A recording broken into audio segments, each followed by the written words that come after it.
ఎంతో గుమగుమలాడే my family favourite recipe అండి సాంబార్ అనమాట. సో మేము ప్రతి సండే సాంబార్ చేసుకొని ఎంజాయ్ చేస్తాము. కానీ అందరి ఇళ్ళల్లో మాత్రం సండే వచ్చిందంటే non veg chicken mutton fish ఏదైనా ఉంటుంది.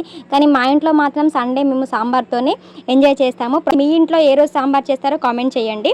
సో హాయ్ అండి, welcome to my channel Kalyani trends and blogs. నేను మీ కళ్యాణి అండి.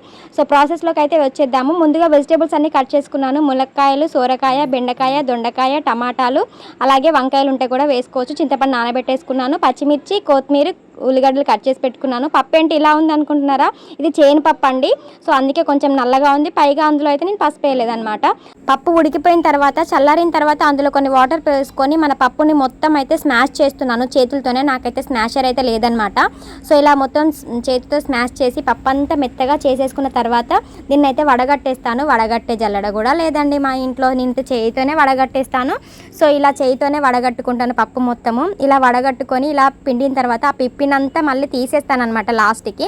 అది ఏమీ రాదు, ఎందుకంటే ఇలా చేసుకుంటే మనకి పప్పు అయిపోయే మూమెంట్లో పప్పు మిగులుతుంది కదా, అలా ఏమి ఉండదన్నమాట. మంచిగా సాంబార్ మొత్తం అయిపోతుంది. గిన్నె మొత్తం ఖాళీ చేస్తారు మా పిల్లలు అయితే. సో ఇలా పిండుకున్న పప్పులో మనం చింతపండు నానబెట్టుకున్నాం కదా, కావాల్సినంత దాని రసం కూడా తీసుకొని ఇందులో అయితే వేసుకొని మనమైతే దీన్ని అయితే పక్కన పెట్టేసుకోవాలి.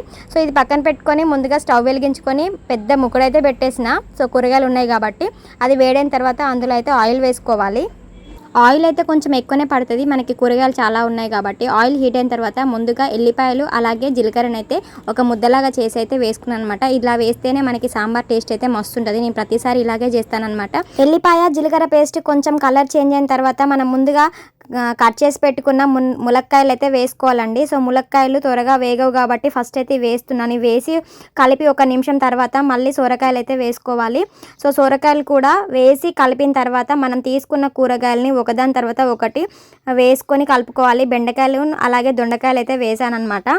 సో ఇవి కూడా వేసిన తర్వాత ఒకసారి అయితే మళ్ళీ కలుపుతున్నాను. ఎందుకంటే మనం వేసిన కూరగాయలకి ఆయిల్ అనేది పట్టాలి. అలా ఆయిల్ పడితేనే మనకి మంచిగా ఫ్రై అవుతాయి కూరగాయలు.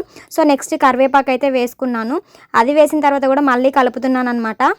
నెక్స్ట్ పచ్చిమిర్చి అలాగే ఉల్లిగడ్డలు కూడా అందులో వేసుకొని కలుపుకోవాలి.